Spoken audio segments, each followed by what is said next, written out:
Coffee time! Ayan, tamang-tama ang ating kape sa maulang hapon kasi nagutom tayo kaya nakaisip tayo magmerienda. Dati nung bata pa ako hindi ako mahilig sa kape. Nito lang tumanda na ako, medyo nagustuhan ko na kaya lagi na din ako nagkakape.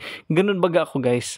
At ayan na nga, pagkatapos ko ay pumunta ako sa labas, may bibilhin ako. Pero hindi ako mapaigi, hindi ako mapakali hanggat hindi ko napapacheck itong aking gulong. Kasi napansin ko kanina pang umaga, malata na siya. Medyo iba siya kumpara dun sa tatlong gulong.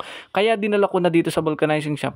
At ayun nga nakita na meron nga pala talagang butas. Buti na lang dinala ko kasi kung hindi bukas ng umaga, Monday morning, saka ako makikita na flat ang aking gulong. Buti na lang talaga. Naniwala ako sa aking nararamdaman.